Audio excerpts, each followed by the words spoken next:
Bonjour tout le monde, en salle et en ligne. Bienvenue à ce webinaire. Notre première présentatrice sera en ligne.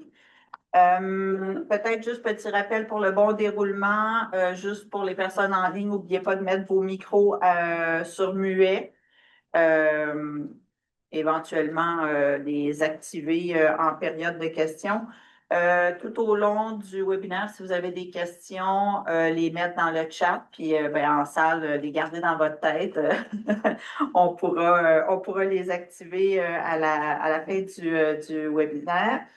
Le prochain webinaire va avoir lieu à 11 heures. Puis, c'est important que les participants arrêtent la présentation et se branchent sur le deuxième lien qui vous a été envoyé pour le webinaire de Claudine Déhomme. Je mentionne le lancement de l'enregistrement du webinaire. C'est bon? Parfait. Premier webinaire qui s'intitule Justice climatique et itinérance, développer des solutions participatives et intersectorielles aux impacts des changements climatiques. Ce sera présenté par Marie-Sarah Saulnier. Biographie de Marianne Sarah. Elle est chercheuse à l'Observatoire québécois des inégalités et professeure associée à l'UQAM.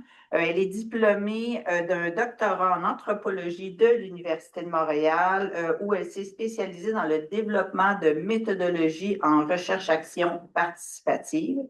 Elle a réalisé un post-doctorat à l'École de travail social de l'Université McGill, portant sur les impacts des changements climatiques sur les populations vulnérables et sur l'application d'une anthropologie féministe en faveur d'une justice climatique et d'une transition écologique équitable. C'est une longue phrase, ça. Je ne sais pas c'était quoi le titre de à ce moment-là, Marianne Sarah, bon, donc voilà. Elle mène actuellement à l'Observatoire québécois des inégalités une recherche action participative en collaboration avec nous sur les impacts des changements climatiques auprès des personnes en situation d'itinérance. Marianne Sarah, je te laisse débuter ta présentation. Super, merci beaucoup Céline, ravie de te revoir. Bonjour à tous, je suis vraiment contente d'être là ce matin. J'aurais aimé être là en personne, mais c'était pas possible. J'ai eu des petits... Attends, Marianne Sarah, attends juste une seconde. Donc, la présentation d'aujourd'hui va porter, c'est ça, comme Céline le dit, sur un projet en collaboration avec Ouranos et l'Observatoire québécois des inégalités, euh, qui se nomme Adaptation et résilience, utiliser l'ADS+ pour comprendre et relever les nouveaux défis de l'itinérance face au changement climatique au Québec. L'idée, c'est de, bon, présenter déjà des résultats préliminaires qu'on a, mais je vais vous expliquer aussi d'où vient ce projet-là, la méthode qu'on a utilisée, parce que je pense que c'est un aspect qui est super important dans la manière dont on a décidé d'aborder les inégalités sociales en lien avec les changements climatiques. Je pense que c'est un gros morceau du projet qui mérite d'être présenté. Donc, c'est ça que je vais aussi vous présenter aujourd'hui. Et on va regarder aussi la genèse du projet, d'où est-ce que ça vient, parce que c'est pas la première fois qu'on travaille avec Ouranos. Donc, le projet que je vous présente sur 3 ans, il a démarré à travers ce qu'on appelait un pré-projet. Donc, l'idée, c'était de voir un petit peu l'intérêt pour le lien entre itinérance et changement climatique, s'il y avait un besoin sur le terrain. Spoiler, oui. Donc, finalement, ça a mené à cette deuxième phase du projet. Donc, je vais vous présenter ces deux phases du projet, la méthode et les résultats préliminaires, où est-ce qu'on en est, puis où est-ce qu'on s'en va avec tout ça. Euh, Avant toute chose, je vais vous présenter l'Observatoire québécois des inégalités où je travaille. Donc, nous sommes une équipe de recherche. On a fait plus de 40 projets de recherche et d'accompagnement. C'est une équipe qui est multidisciplinaire. Donc, on a autant des gens qui sont dans la recherche, qui sont des sociologues, des économistes, des anthropologues comme moi. Et on a aussi des gens qui sont plus dans la communication. L'objectif de l'Observatoire, c'est de faire des recherches sur les inégalités sociales, puis ensuite de trouver des moyens de partager des solutions, vulgariser aussi au plus grand nombre de publics possible. Donc, autant des acteurs de la société civile, du milieu académique, de milieux plus populaires dans les médias. Donc, on essaie de toucher le plus grand nombre de personnes en vulgarisant les recherches qu'on fait. Euh, Auprès de nous, on a autant des chercheurs que des chercheurs en résidence, souvent qui sont là à travers des différents types de financement, comme le FRQ, comme le BITAX, qui sont là pendant 6 mois à 1 an environ. D'ailleurs, le projet sur lequel j'ai travaillé, c'était avec Ariane Préfontaine, que vous connaissez peut-être, qui était chercheuse en résidence, qui a travaillé sur la première phase du projet et qui aujourd'hui est chercheuse euh, euh, complète à l'Observatoire. Je vais vous présenter maintenant le projet en regardant un petit peu sur quoi on a travaillé, dont avec Ariane Préfontaine. Donc, comme je vous disais, il y a eu 2 phases. La première phase, c'est une initiative plus exploratoire qui a eu lieu de 2023 à 2024. Et c'est une étude de cas qui a été réalisée dans la ville de Laval. Et l'idée, c'est de voir vraiment de mieux saisir les interrelations entre l'itinérance, les changements climatiques et les solutions d'adaptation. Donc, l'idée pour laquelle on a commencé à s'intéresser à ce sujet-là, c'est qu'à travers la littérature qu'on avait sur les impacts différenciés des changements climatiques d'un point de vue socio-économique, il était souvent mentionné qu'un des angles morts, c'était les personnes en situation d'itinérance. Puis à chaque fois, ça revenait un peu au même constat, c'est-à-dire on n'en a pas de données. Donc, il faudrait des données là-dessus, il y en a très peu. Donc, quand on faisait les revues de littérature, c'était très difficile de trouver des données. Donc, on s'est dit que ce serait intéressant de s'y intéresser, puis de nous voir, est-ce que c'est un enjeu qu'on veut davantage développer au Québec? Est-ce qu'il y a une demande sur le terrain? Donc, on s'est penché à Laval. La raison pour laquelle on s'est penché à Laval, entre autres, c'est que il y a un enjeu de crise d'itinérance à Laval. C'est en périphérie de Montréal, donc il y a quand même des liens à faire avec la réalité montréalaise où l'Observatoire est situé. Mais c'était une ville sur laquelle il y avait aussi beaucoup d'initiatives en transition socio-écologique équitable. Donc, on s'est dit que ça allait être un bon endroit pour commencer cette recherche-là, pour avoir un premier point de vue. Il y a eu un très bel engouement sur cette recherche-là. Les gens se sont beaucoup mobilisés. On a eu déjà, juste à travers cette initiative exploratoire, beaucoup de données super riches. Ce qui a donné un rapport, d'ailleurs, le rapport qui est ici, que vous pouvez consulter, qui a été rédigé justement par Ariane. Et ça a mené à la phase 2 du projet. Donc là, cette fois-ci, c'est vraiment un projet en recherche-action participative. Puis l'étude s'étend vraiment à d'autres régions du Québec aussi. Et l'emphase de ce projet-là, c'est vraiment basé sur les solutions d'adaptation. Donc, on sait déjà quand même pas mal, de plus en plus à travers la littérature, l'impact sur les inégalités sociales qu'ont les changements climatiques. Là, cette fois-ci, on veut voir qu'est-ce qu'on fait. C'est quoi la demande sur le terrain, autant dans le milieu du communautaire, de la part des experts, mais surtout de la part des experts du vécu, c'est-à-dire ceux qui vivent en situation d'itinérance.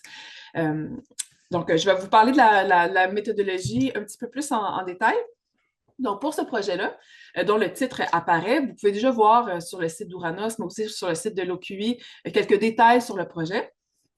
L'idée, c'est vraiment de fournir des outils qui sont pratiques et stratégiques pour soutenir l'implantation de stratégies d'adaptation dans une approche qui est intersectionnelle, donc basée sur l'analyse différenciée selon les sexes et intersectionnelle, pour vraiment répondre aux besoins et aux réalités des personnes qui vivent en situation d'itinérance. Le projet que je mène ici, c'est dans 3 villes distinctes, 3 régions plutôt, parce que des fois on se promène. Donc, il y a Gatineau, où il y a des enjeux d'itinérance qui sont grandissants, de crise opiacée aussi. Il y a Saint-Jérôme et il y a Montréal. Et à travers ça, on a un volet qui est plus transversal, qui est un volet autochtone. Donc, en gros, il y a 4 volets à ce projet-là. Donc, 3 lieux géographiques avec un 4e volet qui est autochtone. Pour l'instant, basé davantage à Montréal, mais qu'on essaie aussi de développer à Gatineau. Le projet est réalisé vraiment en co-construction avec 8 pairs chercheurs qui sont dans ces 4 volets-là. La raison pour laquelle, pour nous, c'était vraiment très important de se tourner vers la recherche-action participative, d'avoir des pairs chercheurs, c'est qu'on voulait vraiment créer un lien de confiance sur le terrain. Et quand on est avec des gens qui sont en situation d'itinérance, on fait face pas aux mêmes réalités qu'on a quand on fait une recherche qui est plus classique avec, par exemple, si on s'était tourné seulement vers des gens du communautaire ou vers des experts en recherche dans le milieu académique. C'est-à-dire que déjà, il y a des enjeux de confiance avec des autorités, avec aussi une grande partie de la société.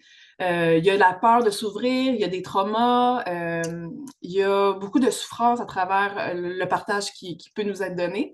Ce qui veut dire que il faut se baser vers des méthodologies qui ne seront pas nécessairement classiques. C'est pas tout le monde qui est capable de répondre à des grilles d'entretien semi-dirigées, non plus comme on est habitué de le faire dans des recherches plus classiques. Donc, on s'est tourné vers des pairs chercheurs qui, eux, nous ont guidés vers des méthodologies pour développer des méthodologies puis des outils de données qui vont nous permettre d'aller chercher des informations auprès de différents types de populations, puis d'une manière de le faire pour vraiment respecter le besoin de tous et chacun à travers ces processus-là. Et pour nous, c'était vraiment très important aussi d'avoir des pairs chercheurs, des experts du vécu dans chaque étape de la recherche. Donc, autant dans la manière dont on est allé chercher les endroits où on devait faire les recherches, donc la raison pour laquelle on s'est tourné vers Gatineau, vers Saint-Jérôme, vers Montréal, mais aussi à travers les outils qu'on allait utiliser pour obtenir des données, mais aussi à travers l'analyse, à travers le choix des solutions, dans l'implantation des solutions qu'on allait mettre sur la place. Donc, pour nous, c'était très important d'avoir des gens, des experts du vécu à chaque étape de la recherche. Et c'est ça qui fait, en fait, une vraie recherche-action participative. Ce projet-là, il est appuyé par, bien entendu, un comité de suivi, mais aussi différents comités locaux dans chacune des villes distinctives. Et il y a une phase test de solution. Donc, en ce moment, où on en est rendu, on est encore dans la collecte de données. Ça achève tranquillement. Mais là, on a aussi commencé la phase test de solution. Donc, on est en train d'implanter des solutions dans différents volets du projet. On va regarder un peu d'où vient cette problématique-là. Donc là, on retourne peut-être un petit peu à la phase 1. Pourquoi on s'y est intéressé? C'est sûr que le Québec présente un terreau fertile à s'y intéresser. Donc, il y a une multiplication des crises de toutes sortes au Québec qui ont un impact sur les inégalités socio-économiques. On observe, ça vous le savez très bien, une amplification du phénomène de l'itinérance qui est visible et cachée à travers la province. On en parle de plus en plus. Il y a aussi une plus grande visibilité des multiples facettes de l'itinérance. Tout ça se fait en même temps, en parallèle, avec une intensification des effets des changements climatiques. On sait à travers la littérature que le fardeau climatique est porté de manière inégale sur différents types de populations et que ça creuse des inégalités. Donc, le fardeau climatique non seulement crée des inégalités, mais augmente celles qui sont déjà en place. Et les personnes en situation d'itinérance, dont cette population-là grandit de plus en plus, ils sont sur la première ligne des bouleversements climatiques. C'est eux qui vivent les plus grandes inégalités socio-économiques, là, parmi les plus grandes au Québec. Donc, nécessairement, c'est eux qui sont particulièrement touchés lorsqu'on parle d'inégalités climatiques. On va regarder un petit peu quelques éléments qui ont émergé de la première phase de recherche qui a été faite par Ariane Préfontaine. C'est basé autant sur ce qui a été vu sur le terrain dans la phase 1 qu'à travers la littérature. Donc, ce qu'on voit, par exemple, c'est qu'il y a vraiment un cercle vicieux entre les inégalités et les effets des changements climatiques. Et ça touche particulièrement les personnes en situation d'itinérance. On va voir pourquoi.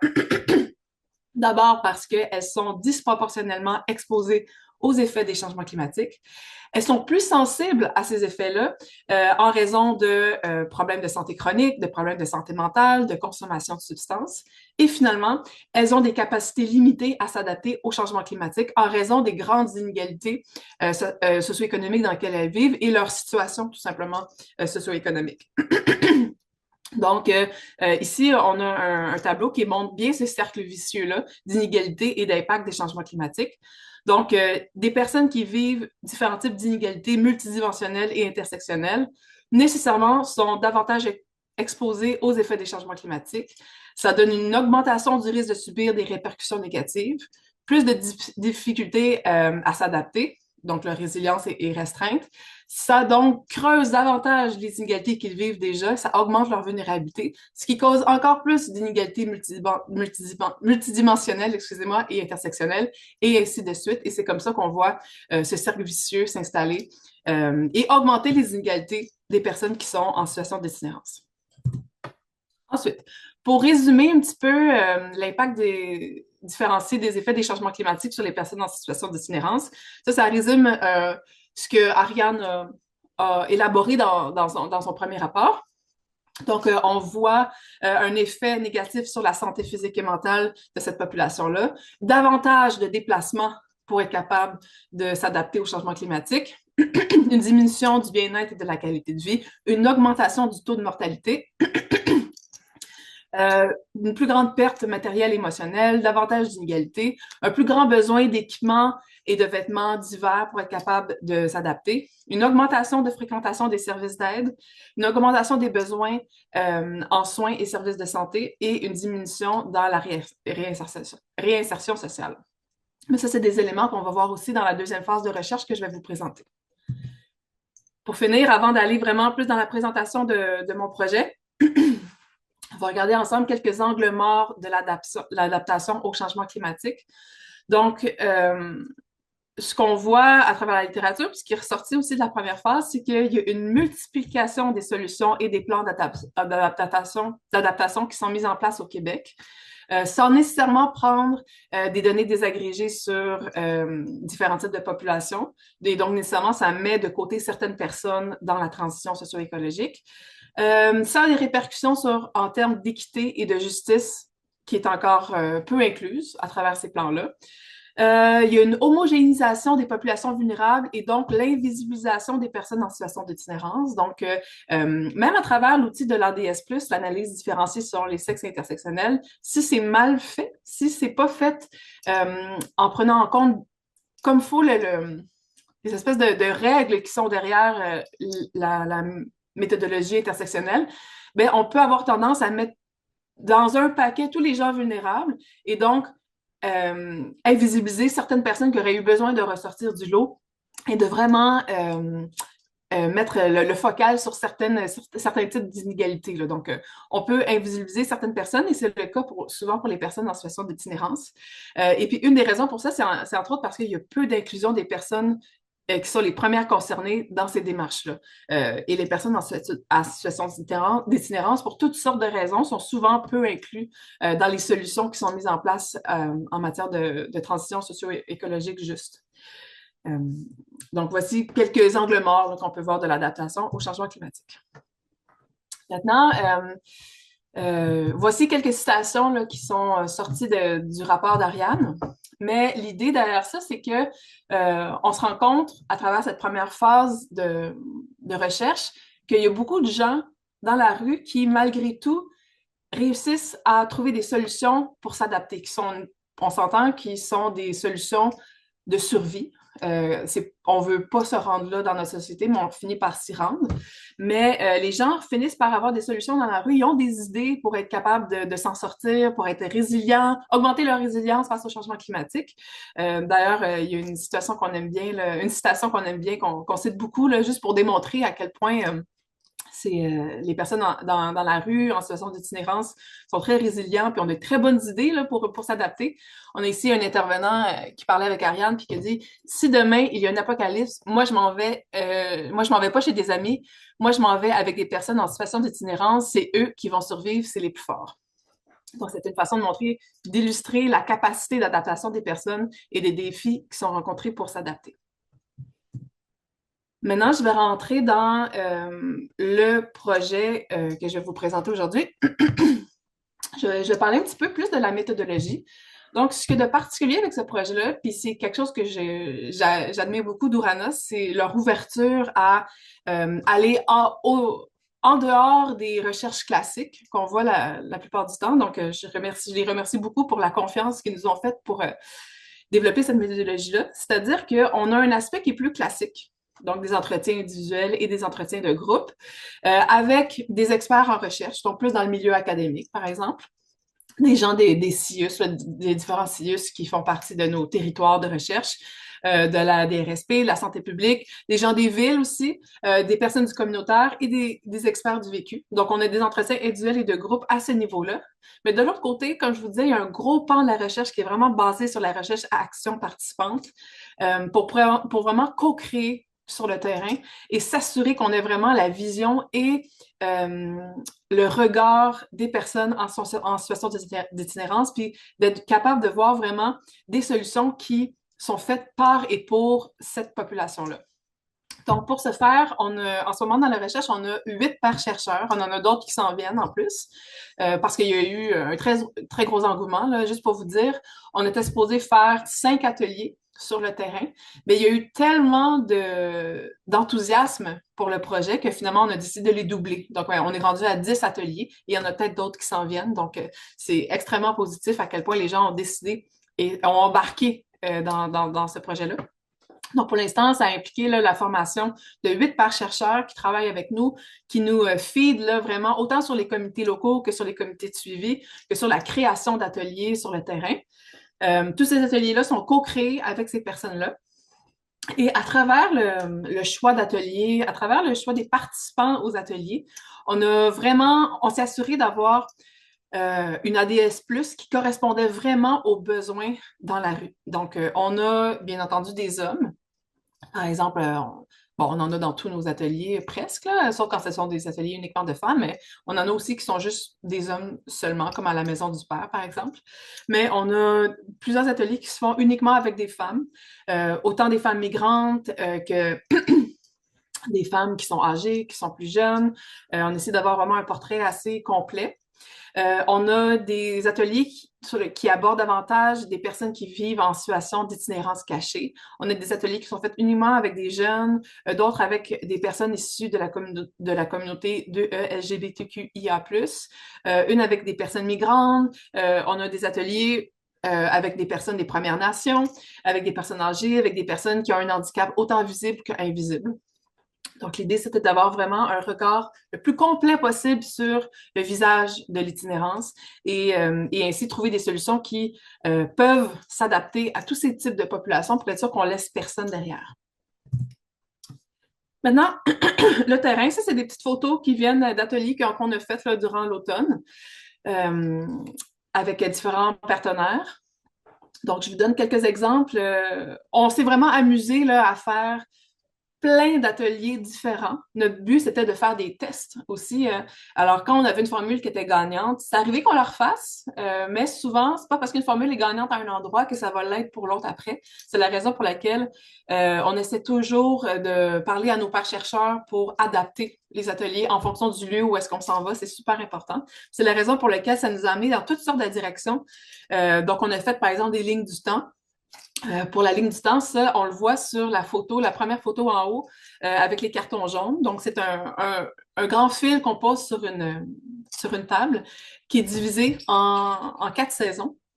Puis les gens doivent dire comment est-ce qu'ils s'adaptent, qu'est-ce qu'ils vivent à chacune de ces saisons-là, en écrivant des idées sur le papier. Puis ensuite, on les analyse ensemble. Puis les gens comparent un peu leurs réponses, puis peuvent réagir aux réponses des autres. Ce qui fait que on a un produit qui est visuel, mais toutes les discussions qui entourent ce produit visuel-là sont importantes, sont extrêmement pertinentes.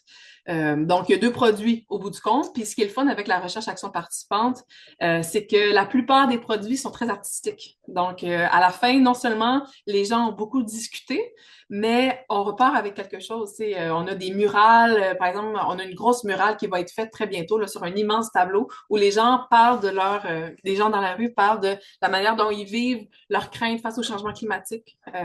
Donc, on a une murale qui est faite. On a des mises en situation artistiques, comme par exemple, on a donné...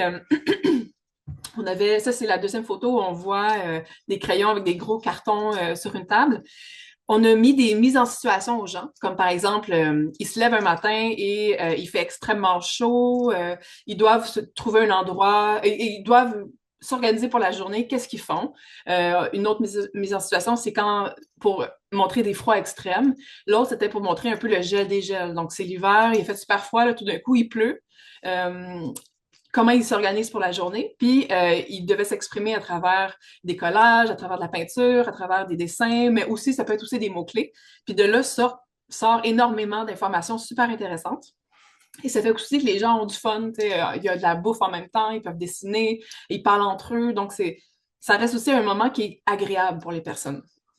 Donc, on a fait des mises en situation créatives, des cartes créatives où ils devaient faire une carte de leur déplacement pour voir, OK, ben, tu sais, il y a ce besoin ici là, que j'ai dessiné, mais il aurait fallu qu'il soit davantage ici. Ça aurait été plus pratique, par exemple, que ce poste d'aide-là soit là. Il nous faudrait une halle chaleur à tel endroit. Donc, des cartes créatives comme ça.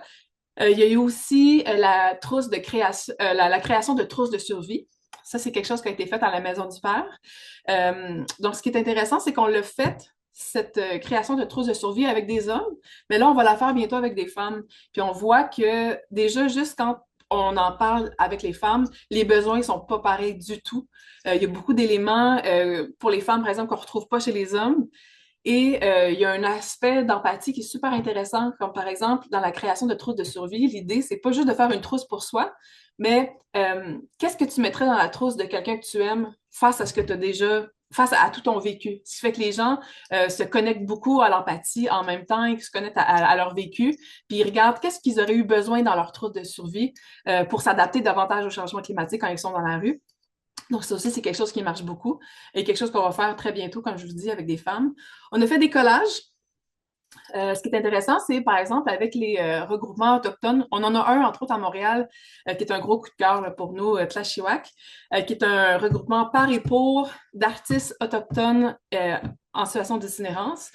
Et ce qui est particulier avec ce groupe-là, c'est que c'est un groupe qui parle très peu. Il y a des gros enjeux de confiance, donc on est allé très souvent les voir pour créer ce lien-là. D'ailleurs, sur une des photos qu'on voit, on voit quelqu'un qui est en train de faire du collage avec son chien à côté.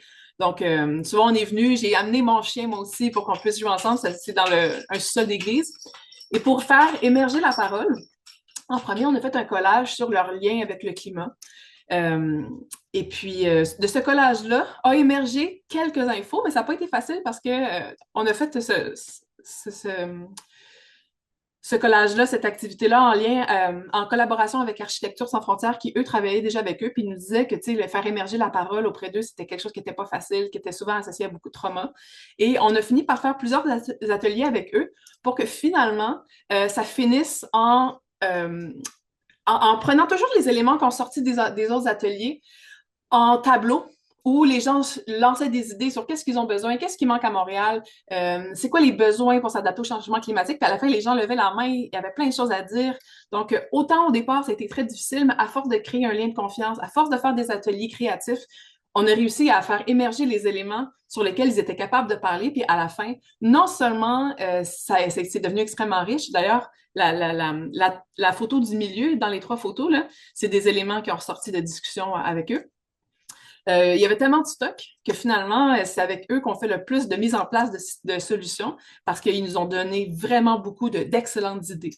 Donc, un autre exemple de recherche-action participative qui a été extrêmement populaire avec eux, on a fait aussi des marches urbaines. Donc ça, c'était surtout avec des jeunes. On les a formés, on leur donnait des magnétophones, comment faire il y avait des chercheurs avec eux, là, mais comment, par exemple, demander le consentement, etc. Puis ils sont partis avec un magnétophone, on marche dans la rue, puis on rencontre des personnes en situation d'itinérance qui connaissent. Ils nous parlent de leur vécu, ils nous parlent de leur lien avec le climat. Donc, une marche urbaine comme ça permet de voir qu'est-ce qui est manquant dans la ville, qu'est-ce qui est intéressant à reconnaître. Ça nous permet d'avoir un regard vraiment très différent et très dynamique. Aussi, c'est quelque chose qui a beaucoup marché avec les jeunes. Donc, ça, c'est juste quelques exemples de choses qu'on a faites. Mais comme vous voyez, c'était extrêmement riche. Et c'est pas fini, on en a d'autres qui s'en viennent encore une fois. Maintenant, on va se pencher vers les résultats préliminaires. Tous nos ateliers sont basés sur 3 éléments auxquels on veut répondre. Le premier, c'est quoi les impacts des changements climatiques dans la vie des personnes en situation d'itinérance? Donc, à travers les ateliers, on cherche toujours à répondre, c'est quoi l'impact que le climat a dans votre vie? Comment est-ce que vous vivez les changements climatiques? Ensuite, la deuxième question auquel on veut des réponses, c'est qu'est-ce qu'ils font déjà en ce moment qui fonctionne?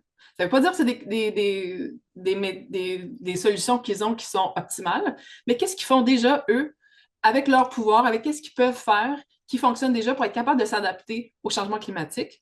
Et la troisième question, c'est qu'est-ce qui manque? Qu'est-ce qu'on devrait faire pour mieux s'adapter? Qu'est-ce qui pourrait les aider? Donc déjà, ça, je vous donne juste quelques exemples. Comme je vous dis, c'est préliminaire. On n'est pas dans la passe de d'analyse là, autant que ce que ça va ne l'être dans un an. Mais déjà, on a du stock qui est ressorti, comme par exemple dans les impacts des changements climatiques, ça revient un petit peu à ce que je vous ai résumé un peu de la première phase de recherche qu'Ariane a faite. Mais on a des gros impacts sur la santé. Ça, c'est quelque chose qui est revenu beaucoup. Donc, beaucoup, comparé à avant, là, avec l'augmentation des changements climatiques, beaucoup plus de cas de grippe, d'allergie, d'engelure et de difficultés à respirer qu'avant. Ça, c'est quelque chose qui est vraiment ressorti comme problème d'adaptation face au changement climatique. Beaucoup d'inconfort. Les gens ont presque tous mentionné les pieds mouillés, entre autres en raison du gel des gels durant l'hiver. Les vêtements qui sont trempés. Beaucoup plus de peur et d'anxiété parce que c'est plus difficile de se préparer à l'hiver. Des fois, on se prépare trop tôt, des fois, on se prépare trop tard. Euh, des fois, on aurait besoin, c'est la même chose aussi pour l'été, hein, parce que la plupart de l'aide pour les personnes en situation d'itinérance, c'est l'hiver. Mais l'été, c'est de plus en plus difficile à vivre parce il y a plus de tempêtes, il fait beaucoup plus chaud, il y a moins d'aide pour faire face à ça. Donc, beaucoup d'anxiété et de peur à ce niveau-là. Des enjeux de soif, autant l'hiver comme l'été. Par exemple, on parlait avec des gens de Gatineau, il n'y a pas de buvette. Il y a pas de source d'eau. Fait que déjà, c'est un problème durant l'été. C'est la même chose, bien entendu, durant l'hiver. Mais à Montréal, il y a des buvettes, mais il y en a plein qui fonctionnent pas. Puis durant l'hiver, elles sont toutes fermées. Donc, un gros enjeu de soif, la difficulté à dormir, ou bien parce qu'il fait trop chaud, ou bien parce qu'il fait trop froid. Ça, c'est le plus gros des impacts qui est sorti.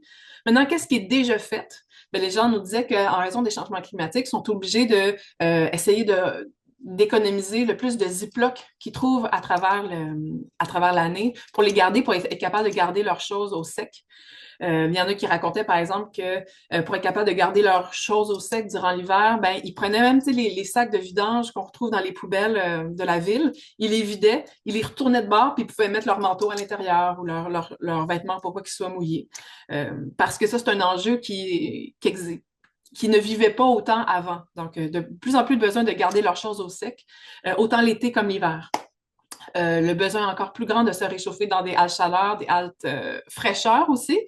Parce que oui, il faut se réchauffer dans les halles chaleur durant l'hiver, mais durant l'été, de plus en plus, la chaleur accablante fait qu'il y en a qui nous racontaient à quel point ils avaient de la misère à respirer durant l'été. Donc, ils se tournaient vers les endroits qui sont les plus accueillants. Ce qui a été mentionné vraiment, là, c'est à quel point les bibliothèques étaient le milieu qui accueillait le mieux les personnes en situation d'itinérance. Sinon, il y en a qui disaient tout simplement qu'ils s'inventaient un bobo pour aller à l'hôpital, pour aller à l'urgence. Sinon, aller dans des McDonald's, dans des Tim Hortons, mais ça implique quand même d'avoir un petit peu de sous pour être capable de s'acheter un café. C'est pas tous les restaurants qui vont accepter que quelqu'un vienne à table pour se réchauffer ou pour se refroidir. Généralement, il faut consommer quelque chose, ce qui n'est pas toujours possible. Il y en a qui parlaient aussi que ben, ce qu'ils faisaient, c'était de rester dans le métro, dans les gares, pour avoir accès à des toilettes, avoir de l'eau ou pour être capable de charger leur cellulaire lorsqu'ils en ont un. Et sinon, ce qu'on nous racontait, c'était marcher le plus possible pour se réchauffer, ce qui est un enjeu durant l'été, mais durant l'hiver, c'était de marcher des kilomètres et des kilomètres pour être capable de se réchauffer un petit peu. Et ça impliquait souvent la nuit aussi. Maintenant, ce qui est manquant. Ben, ce qui est intéressant, c'est qu'il y en a beaucoup qui nous ont dit que, par exemple, durant le verglas, ils ont eu peur de mourir. Puis une des raisons, c'est qu'ils ne savaient pas quoi faire, où aller, comment réagir. Même chose quand il y a eu des alertes à la tornade, ils ne savaient pas quoi faire. Où est-ce qu'on va? Souvent, comme par exemple, ça c'est une idée qui nous est venue aussi de populations des Premières Nations. Ils n'ont pas confiance en la police, les infirmiers, par exemple, ou en le personnel hospitalier, en les personnes de première aide. Donc, ils ne savaient pas où se tourner, ils ne savaient pas qui appeler, ils ne savaient pas quoi faire, comment réagir durant la période de verglas, par exemple. Donc, ils nous ont dit, ben, est-ce que ce serait possible d'avoir une brochure sur quoi faire en cas d'urgence, non seulement dans les comportements, mais aussi dans des endroits où appeler, des endroits de confiance. Donc, en ce moment, justement, c'est quelque chose qu'on a en tête. On est dans la création de brochures d'urgence face au changement climatique. Plus de vêtements gratuits, puis plus et accessibles et plus d'entreposage. Ça, c'est un problème parce que avec le gel des gels, par exemple, avec les grands écarts de température, ben, les gens finissent par exemple, s'équiper d'un super gros manteau d'hiver de qualité. Mais quand il commence à faire plus chaud, ben, ils l'enlèvent, sont pris pour le transporter. Donc, généralement, souvent, ce qui arrive, c'est que les gens finissent par abandonner leur objet parce qu'il y en a ont nulle part où les entreposer. Mais après, il se remet à faire froid, donc ils sont obligés de le retrouver. Donc, bon, il y a un enjeu d'entreposage de vêtements pour essayer de garder quand même certains objets de qualité qu'ils ont avec eux, ce qui est généralement pas possible. À chaque année, les gens se débarrassent de leurs manteaux pour en avoir un autre la saison d'après parce que ben, ils n'ont pas d'endroit pour entreposer leur linge. Alors que le climat actuel nous oblige à avoir des climats pour toutes les saisons, plus souvent au long de l'année. On nous a mentionné beaucoup de problèmes de tolérance, d'écoute, de vivre ensemble, d'être plus tolérants envers eux, être davantage dans l'écoute. Par exemple, lorsqu'ils ont des grands enjeux de déshydratation, de les accueillir pour leur donner un verre d'eau, par exemple, dans un magasin, ou être capable de se refroidir sous un petit toit, ou de quand il y a un magasin avec un auvent, d'accepter qu'il soit en dessous quand il y a des grandes pluies, par exemple. Donc, un gros enjeu de cohabitation de plus en plus. Ça s'est ressenti beaucoup, puis ça se vit beaucoup à travers les aléas climatiques, parce que c'est plus difficile de s'adapter quand il y a des enjeux de cohabitation. Ils ont mentionné, justement parce qu'il y a davantage de problèmes de santé, d'avoir plus de personnel médical dans la rue, avoir accès à des Tylenol, par exemple, parce que les gens sont fatigués, ils ont davantage de douleurs causées par les changements climatiques, mais ils n'ont pas accès à des médicaments de base comme ça.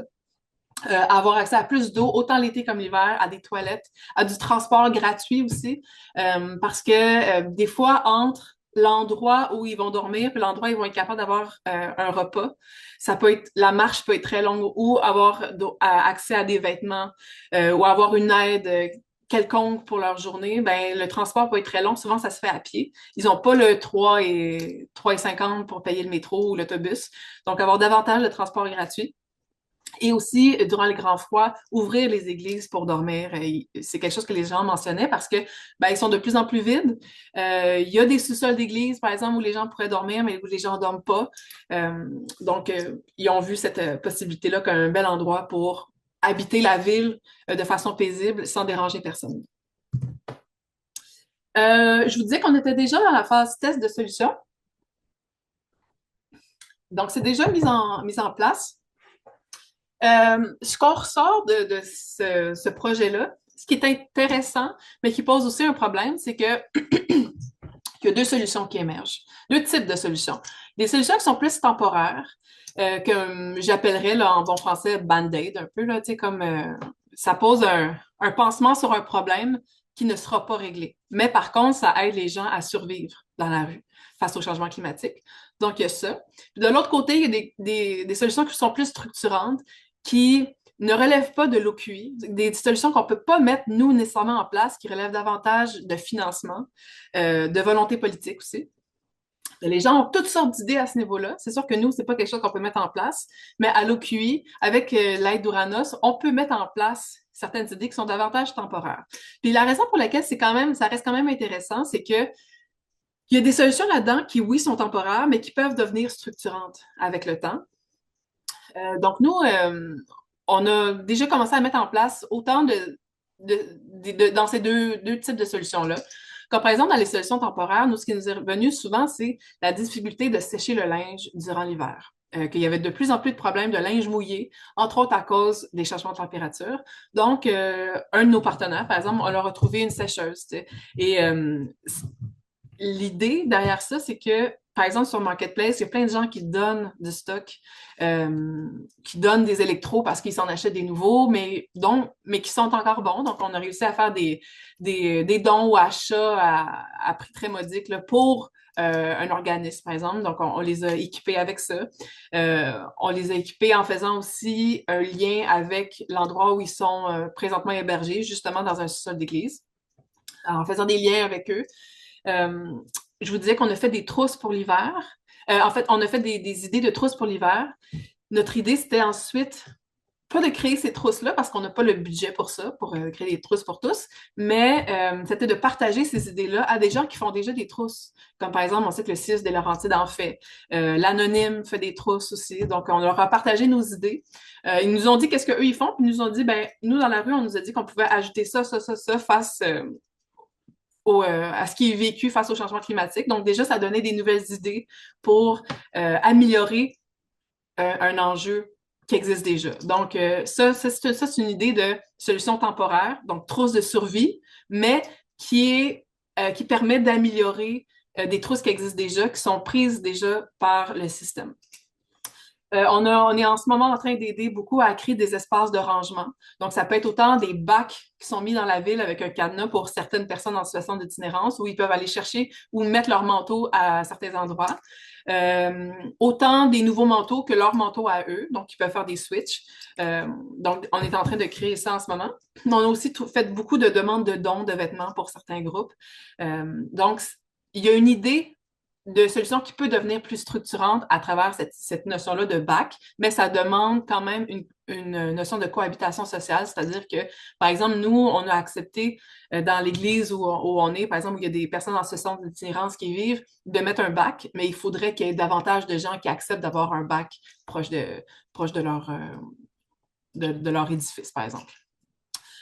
Et l'autre événement solution qui est que la possibilité de devenir structurante, c'est des brochures d'aide. Donc, entre autres, en ce moment, on est en train de travailler sur une brochure d'aide pour Tlachuac, qui est le regroupement d'artistes autochtones en situation d'itinérance.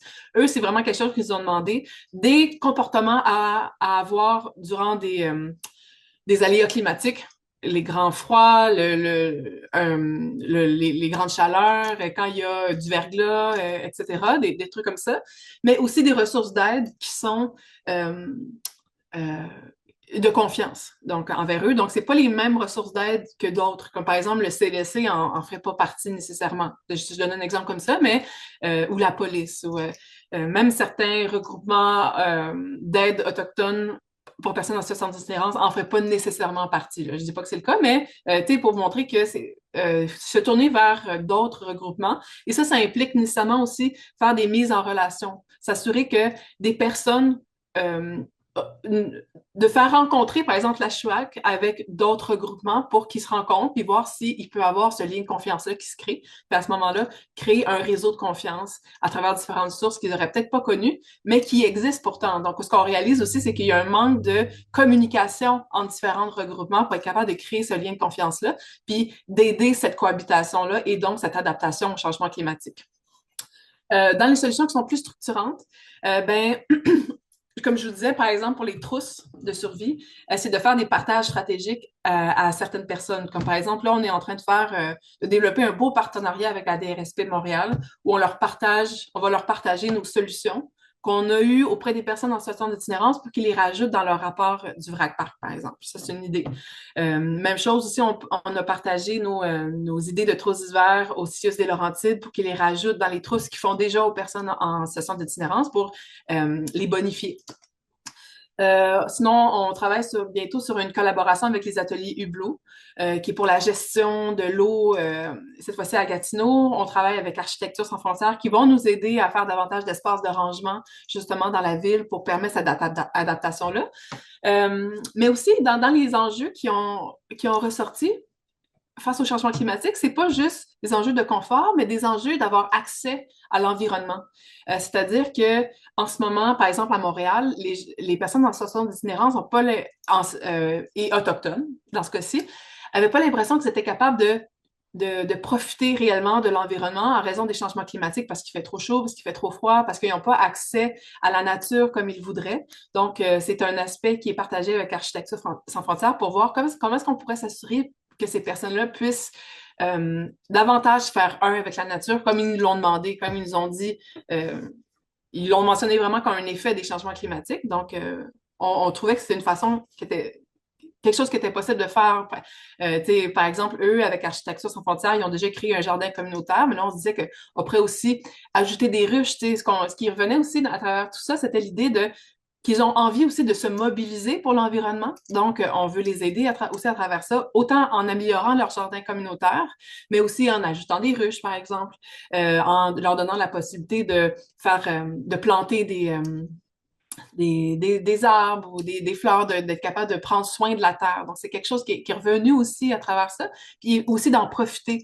On a réussi à travers des dons à les équiper avec des skis, avec des raquettes, pour être capable de recréer ce lien-là avec la nature, parce que c'est démontré par la science que ça donne envie d'en prendre soin aussi.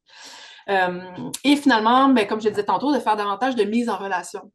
Donc, de créer des partenariats avec des gens qui font des dons, qui peuvent les aider pour les accueillir quand c'est nécessaire. Donc, de travailler sur cette cohabitation sociale-là davantage de manière plus structurante. Enfin, on va regarder juste, je suis rendue déjà à 45 minutes, quelques publications qu'on a faites comme ça. Par exemple, c'est une publication, une infographie qu'on a faite à l'Observatoire pour parler justement des nouveaux défis de l'itinérance face au changement climatique. Vous pouvez avoir accès à ça sur le site d'Uranos ou bien sur le site de l'OQI. De très belles infographies qui ont été faites pour démontrer un petit peu ces enjeux-là.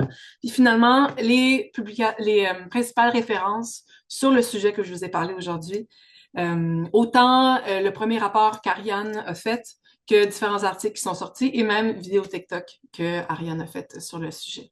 Donc voilà pour la petite présentation. Je vais revenir à moi, voilà. Merci beaucoup pour votre écoute.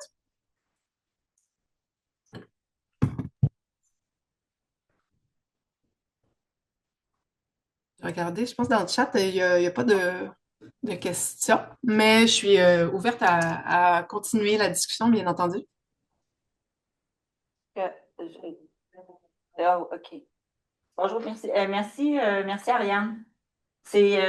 Tantôt, tu pensais que c'était Céline, mais c'est Nathalie qui. Ah oui, excuse-moi, oui.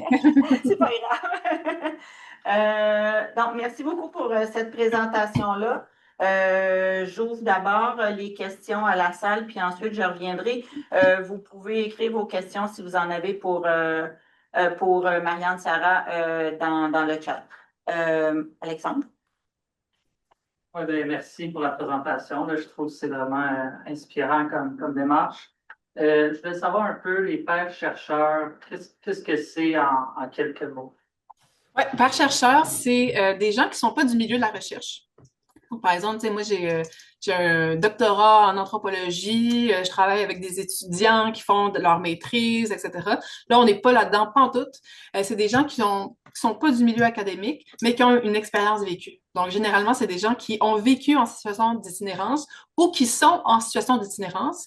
Et c'est des pairs chercheurs parce qu'ils ont le titre de chercheur, sont chercheurs comme nous, mais avec leur vécu. Ils n'ont pas besoin d'être dans le milieu académique pour avoir plein de choses à dire, pour être capable de partager leurs connaissances. Donc, c'est des chercheurs, mais qui sont juste pas du milieu académique, puis dont les connaissances sont vraiment leur expérience vécue. Merci. Est-ce qu'il y a d'autres questions dans la salle? Sinon, j'irai dans le chat. Emmanuel Bouchard-Bastien demande est-ce que vous avez repéré dans votre recherche jusqu'à maintenant des particularités régionales quant aux impacts et aux mesures d'adaptation où les trois cas sont comparables? Non, il y a vraiment des particularités. Je dirais que à Montréal, il y a quand même beaucoup plus de ressources que dans d'autres endroits. Là. Ne serait-ce que la possibilité d'avoir des espaces verts. Là. Quand, pour comparer avec Saint-Jérôme ou avec Gatineau, la possibilité d'avoir des buvettes. Ça change beaucoup sur l'adaptation. Là, être capable de boire parce qu'il fait trop chaud, c'est super important dans l'adaptation au changement climatique. C'est un super gros problème, par exemple, à Gatineau, où il n'y en a pas pantoute. Genre, les gens nous racontaient qu'ils sont obligés d'aller de marcher des fois 1 heure pour se rendre à une ressource qui est ouverte juste dans telle heure et telle heure pour être capable d'aller avoir accès à de l'eau. Parce qu'une fois que la ressource est fermée, ben à ce moment-là, ils doivent se tourner davantage vers un McDo, vers un Tim Hortons, qui vont leur donner accès aux toilettes s'ils leur donnent accès. Donc déjà, ça rajoute vraiment un gros stress à ce niveau-là. À Saint-Jérôme, on nous racontait par exemple qu'à ce moment-là, les ressources, il y en a pas beaucoup non plus. Donc, les gens allaient dans la cour des personnes puis ouvraient leur hose pour essayer de boire de l'eau. Donc, ça créait encore plus de problèmes de cohabitation parce que les gens ne voulaient pas les voir sur leur terrain. Donc, il y a cet enjeu-là, par exemple, de l'eau là, qui est vraiment très, très différent. Il y a des grosses différences aussi dans la visibilité des personnes en situation d'itinérance. Je ne sais pas si vous avez entendu parler du projet, par exemple, de container transformé en genre de shelter là, à Gatineau. Quand on regarde les grandes lignes, ça a l'air très beau, là. Les gens vivent dans des containers, tout ça, mais en réalité, là, quand on regarde sur le terrain, moi j'y suis allée, là, donc on voit vraiment, c'est pratiquement comme un bidonville. Donc, tu as vraiment des gens qui vivent dans les containers, sont entourés d'une grosse clôture, puis à l'extérieur, tu as tous les gens qui sont dans des tentes, puis dans des roulottes. Et tout ça, c'est sur un gros stationnement en béton. Donc déjà, il y a un gros enjeu d'adaptation au changement climatique, d'îlots de chaleur, parce qu'il n'y a aucun arbre, là. Les tentes qui étaient sur les bords de l'eau, qui étaient dans la forêt, ils ont tous les autres campements possibles ont été démantelés puis à chaque fois ramenés dans ce stationnement-là. Donc, ça joue beaucoup sur la résilience des gens face au changement climatique et sur la cohabitation même entre eux autres, parce qu'il n'y a plus d'intimité. La vie est très difficile dans ce milieu-là. Ça joue sur beaucoup d'aspects de leur santé. On voit ici que, tu sais, par exemple, à Montréal, on a beaucoup de démantèlement, mais les gens se relocalisent quand même dans des endroits qui peuvent être encore verts ou sur lesquels il y a du gazon, mais il y a vraiment, ça semble davantage tolérance zéro dans le coin des Gatineaux où les gens sont vraiment relocalisés dans un ghetto en béton, là. Donc ça, c'est un exemple de situation complètement différente d'un lieu à l'autre. Merci, Marianne Serra. Il y a Irène en ligne. Irène, si tu veux t'exprimer directement. Oui, bonjour, vous m'entendez bien? Oui, super bien. Oui. Oui, bonjour, ben excellente présentation, merci, vraiment très intéressant et pertinent et d'actualité en plus. Donc je vais partager l'information avec certains de mes collègues. Il y en a peut-être qui sont en ligne, là, j'en ai vu, mais du service de la diversité et de l'inclusion sociale qui s'occupe notamment, entre autres, des enjeux d'itinérance, de la DS+, aussi, mais aussi avec les gens de sécurité civile. Je pense qu'il y a vraiment des apprentissages là intéressants. Moi, j'avais une question peut-être plus particulière. J'aurais aimé t'entendre un peu plus sur l'enjeu, la proposition structurante là, d'avoir un plus grand accès à la nature. Tu sais, on a beaucoup quand même de parcs à Montréal, des petits, des moyens, des grands, des parcs nature. Bon, les parcs nature sont un peu excentrés. L'accès parfois est plus difficile, mais je me demandais, est-ce qu'il y avait des éléments particuliers qui avaient été mentionnés avec ça? Comment on pourrait mieux appuyer peut-être le volet inclusif ou l'accès à la nature à Montréal au-delà de l'offre, par exemple? Ouais, ben déjà à Montréal, c'est un aspect qui était beaucoup plus positif qu'ailleurs. Ce qui a été mentionné, par contre, c'était l'idée beaucoup des fois j'ai le mot ségrégation là, mais du profilage qui pouvait se faire pour les personnes qui étaient en situation d'itinérance. Je parle par exemple tout simplement des chalets dans les parcs, comme par exemple quand c'est le temps d'aller aux toilettes. S'il y a un gardien de chalet, la personne en situation d'itinérance, il va lui pointer les toilettes bleues plutôt que d'avoir accès au chalet, par exemple. Ou quand on sait que la ville de Montréal, puis c'est incroyable, va louer des raquettes, des skis. Puis t'as plein de gens là par exemple, nous, dans l'organisme qu'on a à Montréal, c'est beaucoup des gens qui viennent du Grand Nord, qui, eux, en font du ski, ils en font de la raquette. C'est quelque chose qui, pour eux, qui est très important, puis aussi pour habiter la ville de manière positive. Mais il y avait cet enjeu-là où ils sentaient qu'ils n'étaient pas le bienvenu de louer ça, par exemple. Donc, peut-être un petit peu plus de cohabitation sociale à ce niveau-là. Puis de partager aussi cette idée-là que ces gens-là aussi ont le droit de louer de le faire savoir dans les organismes. Ça, c'est quelque chose qui pourrait être vraiment le bienvenu. Et ça permettrait justement cette cohabitation-là sociale. C'est sûr que si on voit jamais de personnes en situation d'itinérance qui utilisent ces services-là, ben ça va toujours rester un tabou de voir les personnes en situation d'itinérance côtoyer des gens qui ne sont pas dans des parcs, par exemple. Donc ça, c'est quelque chose qui pourrait vraiment beaucoup aider. Et puis, ça a l'air niaiseux, mais juste avoir accès à des toilettes dans des parcs, ça permet de profiter davantage des parcs. Puis ça, c'est pas juste bon pour les personnes en situation d'itinérance, mais pour tout le monde. Et je pense, par exemple, moi, je suis mère avec un jeune bébé. Ben, ma présence au parc, elle est là en fonction du temps que le bébé a pas trop besoin de la toilette, par exemple. Donc, mais ça aiderait aussi beaucoup les personnes en situation d'itinérance à habiter la ville de façon positive, puis aider le lien avec la nature, puis le lien de cohabitation à travers celle-ci. Excellent, merci beaucoup. Peut-être une dernière question. Désolée pour ceux qui n'auront pas eu le temps. Je proposerais peut-être les personnes qui ont levé la main en ligne, peut-être écrire leurs questions, puis Marianne Sarah, on pourra les regarder, puis peut-être répondre de manière autrement. Donc, j'irai avec Diana qui avait déjà la main levée depuis un moment. Donc, Diana, si tu veux poser ta question. Oui, bonjour, merci beaucoup pour me donner la parole pour cette dernière question. Et en réalité, c'est vrai que j'avais 3 questions, mais je vais les rassembler très courtement et puis vous pourrez voir, Marianne, Sarah, comment vous y répondez. En fait, ma première question était déjà en fait sur la question en fait quand vous présentiez les résultats préliminaires, où la Ouais. première question était en fait sur les impacts des changements climatiques. Et puis je me demandais si c'était vraiment le vocabulaire en fait que vous avez utilisé ou si vous aviez dû le décliner pour il fait chaud, il fait froid ou d'autres façons en fait de le présenter. Ma deuxième question était aussi de ce que je comprends, c'est que pour avoir et vous entretenir en fait et faire participer les personnes en situation d'itinérance, les experts et les experts de vécu, de ce que je comprends, c'est que vous êtes passé en fait par des organismes communautaires. J'entendais par exemple Maison du Père et puis d'autres organismes autochtones, mais je voulais revérifier avec vous. Et enfin, là où je me posais une question, c'était au niveau en fait de la restitution en fait des données.